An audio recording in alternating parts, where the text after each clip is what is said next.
கர்த்தர் நல்லவர். கர்த்தருக்குள்ள நல்ல மகிழ்ச்சியாக இருக்கும்போது அவர் நமக்கு எப்பொழுதும் நமக்கு பலமுள்ளவராக இருக்கிறார். கர்த்தருக்குள் மகிழ்ச்சியாக இருப்பதே உங்கள் பலன் என்று சொல்லி நெகேமியா 8ஆம் அதிகாரம் 10வது வசனத்தில் பார்க்கிறோம். யாரெல்லாம் கர்த்தருக்குள்ள மகிழ்ச்சியாக இருக்கிறோமோ நம்ம பலசாலிகள் என்று வேதம் சொல்லுகிறது.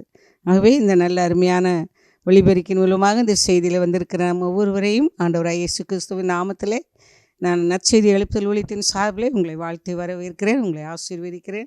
கர்த்தர் தாமே இந்த செய்தியின் மூலமாக இன்னும் உங்களை பெருகச் செய்வார், உங்களை ஆசீர்வதிப்பார். இந்த நாளிலே தேவன் தாமே உங்களை மீண்டுமாக அவர் உயிர்ப்பிக்க வல்லமுள்ள தேவனாக இருக்கிறார். ஹல்லேலூயா.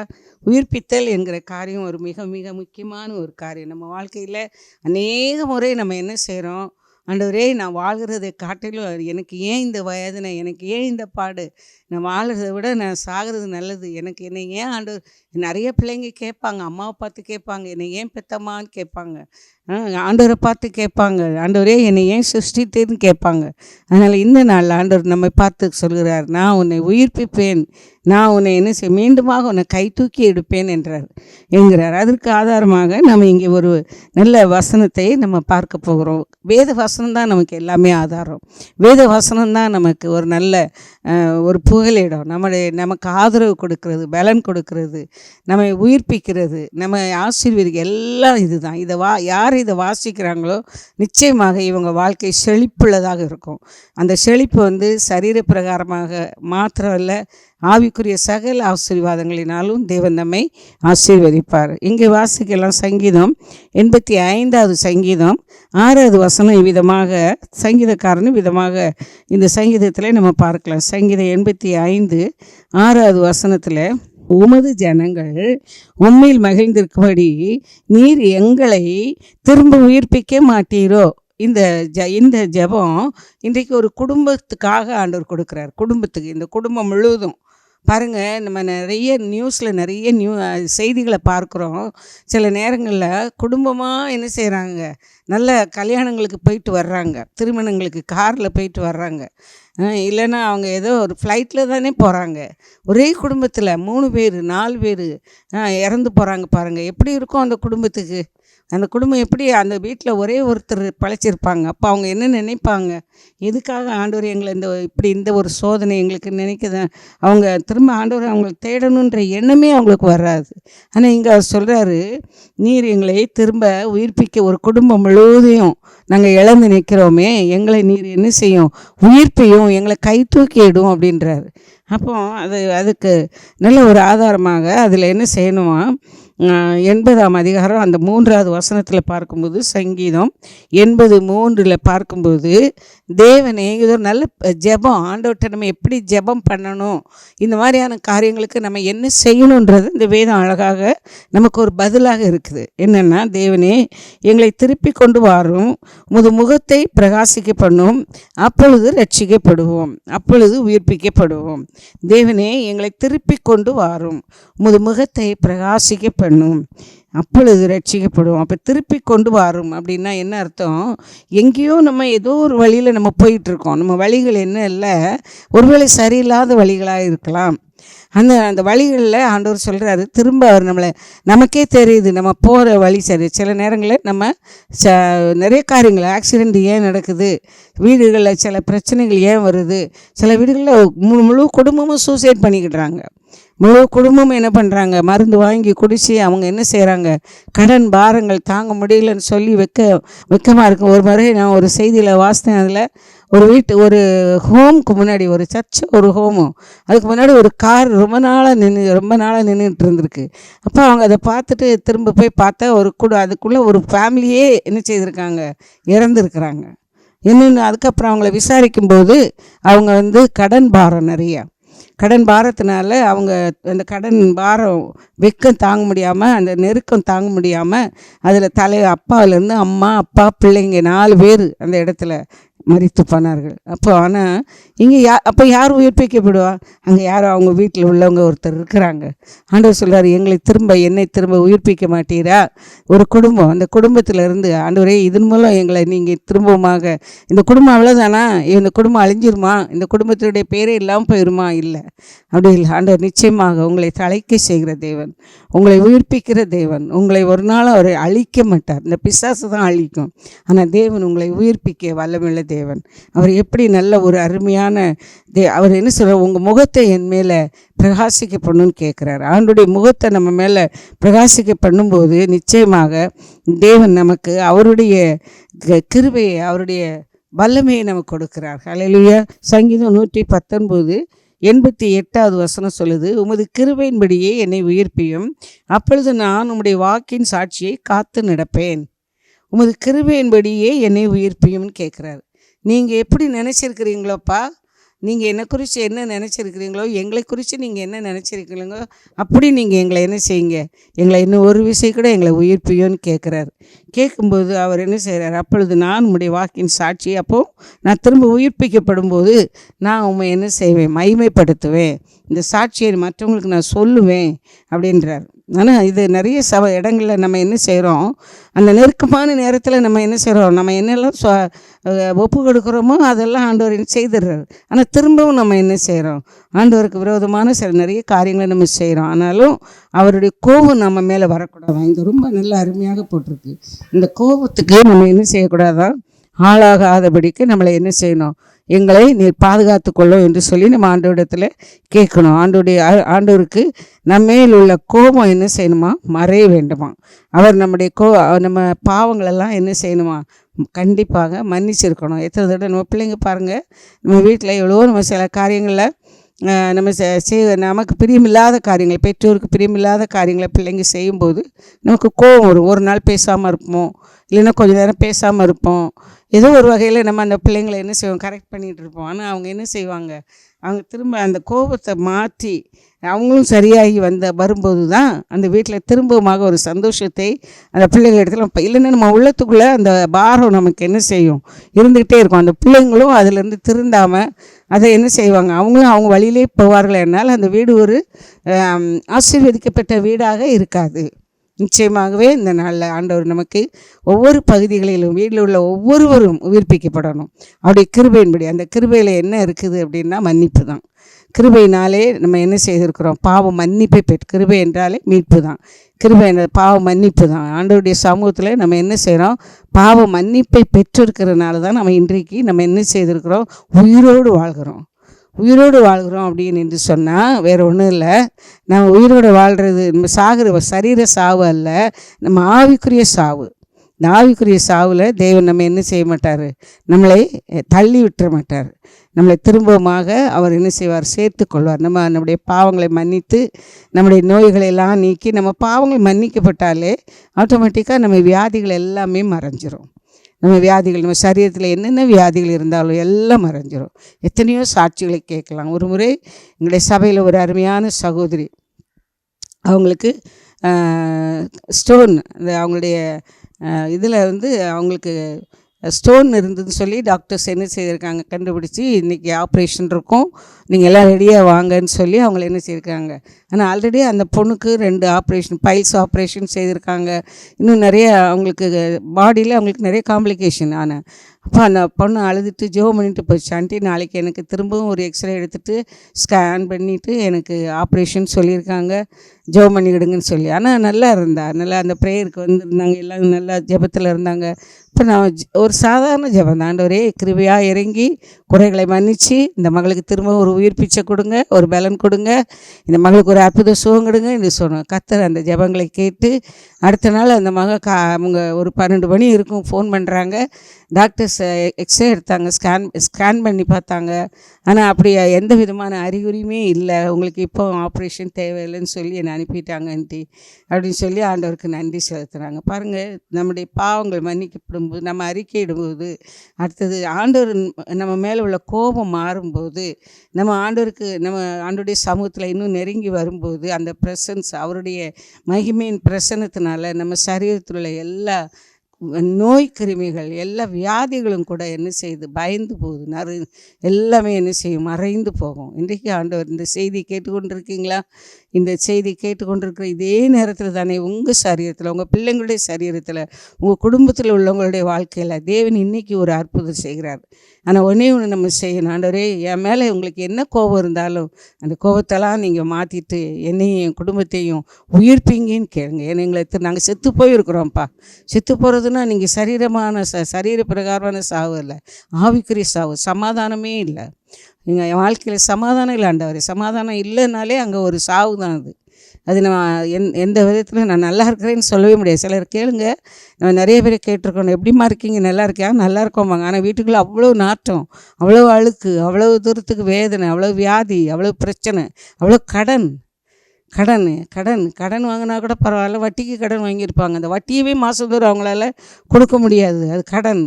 அப்போ இதெல்லாம் சாவு. இதெல்லாம் ஆவிக்குரிய சாவுகள்.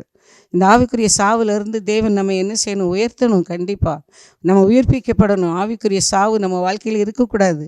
ஆண்டவரே, நல்ல அழகாக நீதிமொழிகள் நிறைய வசனம் இருக்குது. கடன் வாங்கினவங்க கடன் கொடுத்தவர்களுக்கு அடிமைன்னு சொல்லி. கடன் வாங்கினவங்க நிச்சயமாக நம்ம இந்த நாளில் கடன் வாங்கக்கூடாது. வாங்கினா அதை நம்ம என்ன செய்யணும், நமக்கு அது சக்தி இருக்குதுன்னு தெரிஞ்சுன்னா அதை சரி பண்ணி அது உடனே என்ன செய்திடணும், அதை கிளியர் பண்ணிடணும். இஎம்ஐ இது பண்ணணும், அந்த இஎம்ஐ உடனே கிளியர் பண்ணணும். திடீர்னு நம்ம வாழ்க்கையில் ஏதோ ஒரு பிரச்சனை வந்தது அப்படின்னா நமக்கு நம்ம எப்படி, நம்ம வீட்டில் உள்ளவங்க எப்படி அந்த அந்த சுமையை சுமப்பாங்க, எப்படி நம்ம செய்ய முடியும்? இன்றைக்கி நம்ம அந்த காரியத்திலிருந்து ஆண்டவரே என்னை உயிர்ப்பின்னு கேளுங்க. ஒரு குடும்பம், நல்ல ஒரு அருமையான குடும்பம், நல்ல கிறிஸ்தவ குடும்பம், ஆலயத்துக்கு ஒழுங்காக வருவாங்க. 2 சின்ன குட்டி பிள்ளைங்க. நடந்து கிட்டத்தட்ட ஒரு 15 வருஷத்துக்கு மேலாக இருக்கும். 20 வருஷம் இருக்கும் குறைஞ்சது.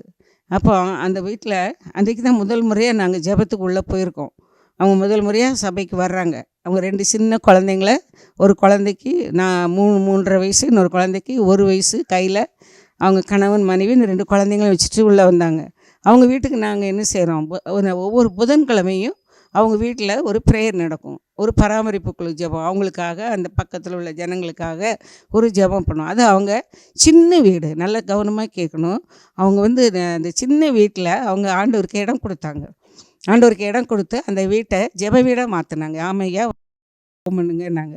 அது மாதிரி நாங்களும் அந்த வீட்டில் போய் அவங்களுக்கு கிட்டத்தட்ட ஒவ்வொரு புதன்கிழமையும் 7லேருந்து 8 மணி வரைக்கும் அங்கே நல்லா அவங்களுக்காக, அவங்க குடும்பத்துக்காக, சுற்றில் உள்ள ஜனங்களுக்காக ஜெபித்தோம். இன்றைக்கும் அந்த ஜெபம் நடந்துக்கிட்டு தான் இருக்குது. இதற்கு இடையில் அவங்க இந்த 2 பிள்ளைங்களும் என்ன செய்தாங்க, வளர்ந்து வர்றாங்க.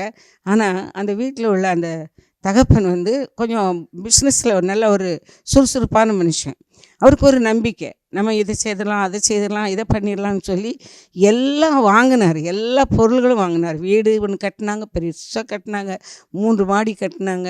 அதுக்கப்புறம் அது அவ்வளவும் என்ன செய்யுது, கடன் வட்டி அவங்க சேர்த்துக்கிட்ட அங்கே எங்கே இல்லாமல் கடன் வாங்கினாங்க. அடுத்ததாக பிள்ளைங்க வண்டி 2 வீலர் 2 2 வீலர் வச்சுருந்தாங்க. அதுவும் இப்படி எதை பார்த்தாலும் அவங்க இஎம்ஐ தான், கடன் தான். ஆனால் திடீர்னு ஒரு நாள் அந்த மனுஷன் ஹார்ட் அட்டாக்கில் இறந்துட்டார். இவங்க 3 பேரும், இந்த பிள்ளைங்க 2 வாலிப பிள்ளைங்க, இந்த தாயார் 3 பேரும் சபையில் என்ன செய்கிறாங்க, ஊழியம் செய்துட்ருக்காங்க. அவங்க விபிஎஸ் டைமில் சண்டே ஸ்கூல் நடத்திட்டு அவங்க சபையில் இருக்கிறாங்க. திடீர்னு நியூஸ் வருது, இந்த மாதிரி கீழே விழுந்தார் அப்படின்னு சொல்லி தூக்கிட்டு போய் 3 நாள் அவங்க என்ன செய்கிறாங்க, ஆஸ்பத்திரியில் வச்சு ஐசியூவில் வச்சுருக்காங்க. பலன் இல்லை, இறந்து போனார். ஆனால் இப்போ பார்த்தா இந்த பொண்ணுக்கு எதுவுமே தெரியாது, இந்த மனைவிக்கு எதுவுமே தெரியாது. எங்கே பார்த்தாலும் ஒரே கடன், எல்லாம் வட்டிக்கு வாங்கின கடன். இதுக்கு எந்த வருமானமும் கிடையாது. பிள்ளைங்க, குட்டி பிள்ளைங்க படிச்சுட்ருக்காங்க. ஆண்டவரே, நான் என்ன செய்ய, துடிச்சு போனாங்க. ஆனால் அந்த ஜெபத்தை அவங்க விடவே இல்லை. எங்களை உயிர்ப்பியும். நாங்கள் சொன்னோம், ஆண்டவர் உங்களை பலப்படுத்துவார், உங்களை உயிர்ப்பிப்பார், உங்களை பாதுகாத்து கொள்வார், உங்களை கட்டாயம் உங்களை வெட்கமடைய விட மாட்டார், உங்களை யார் கையிலையும் விட்டு கொடுக்க மாட்டாருமா, கவலைப்படாதீங்க சொல்லி அவங்க வீட்டுக்கு அடிக்கடி ஐயாவும் நானும் போய் இன்னும் நல்லா ஜெபிக்க வச்சு அந்த பிள்ளைங்க கீழ்ப்படிஞ்சாங்கண்ணா. நல்லா ஒப்பு கொடுத்தாங்க, சபைக்கு ஒழுங்காக வந்தாங்க, ஜெபம் பண்ணாங்க, நல்லா படித்தாங்க. பிள்ளைங்க பெரிய பொண்ணை கல்யாணம் முடித்து கொடுத்தாங்க.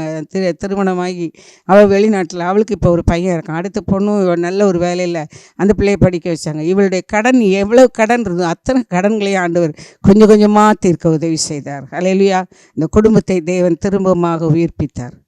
அவர் எங்களை, உமது ஜனங்கள் உம்மில் மகிழ்ந்திருக்கும்படி நீர் எங்களை திரும்ப உயிர்ப்பிக்க மாட்டீரோ அந்த உயிர்ப்பிச்சார் பாருங்கள். இதுதாங்க வாழ்க்கையில் அந்த இன்றைக்கும் அவங்க ஆண்டவருக்கு சாட்சியாக இருக்கிறாங்க. கர்த்தர் எங்களுக்கு கொடுத்தார், கர்த்தர் எங்களுக்காக யாவையும் செய்து கொடுத்தார். ஆகவே இந்த நல்ல ஆண்டோடைய கரத்தில்ப்பா எங்களை நீ உயிர்ப்பின் ஒரே ஒரு விசை.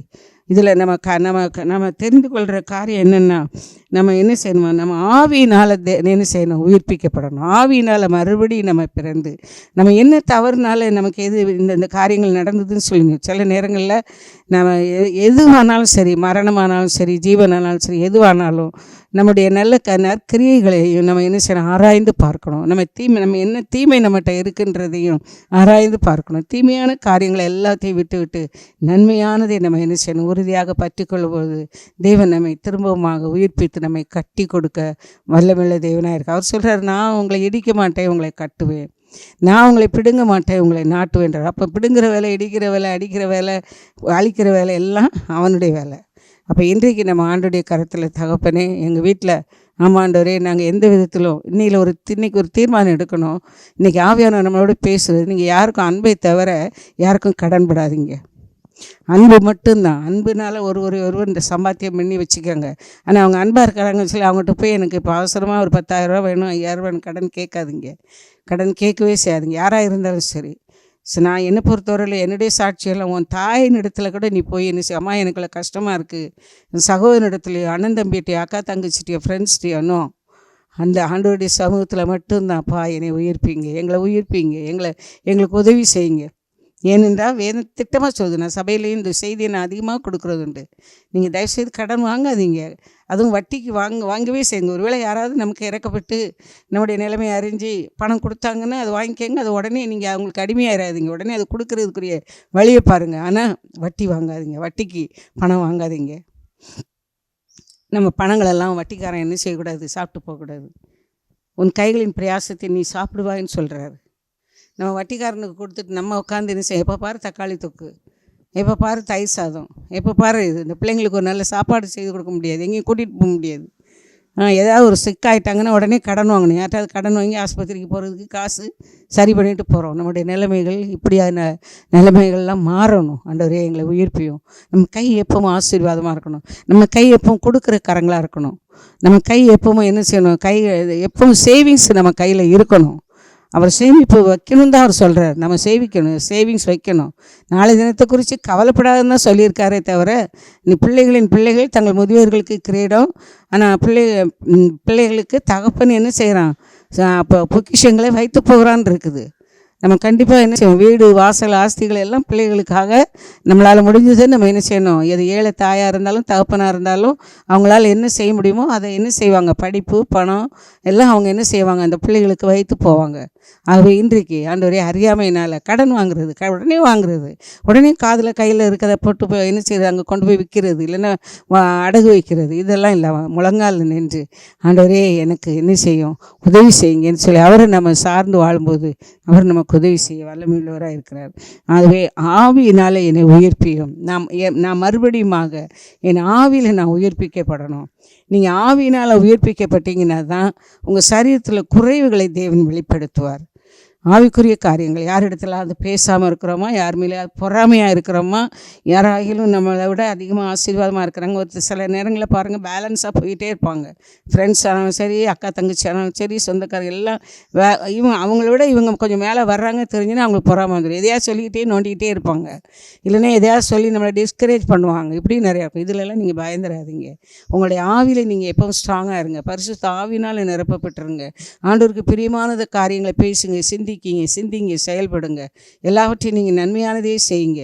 ஆண்டவர் வேத வசனத்தினுடைய கிறிஸ்துவின் உபதேசங்களுக்கு நீங்கள் உங்களை ஒப்பு கொடுத்து நீங்கள் வந்து பாருங்கள். நிச்சயமாக ஆண்டவர் உங்களை என்ன செய்வார், உயிர்ப்பிப்பார், பலப்படுத்துவார், உங்களை ஆசீர்வதிப்பார். ஆண்டவருடைய கரத்தில் ஒப்பு கொடுப்போமா?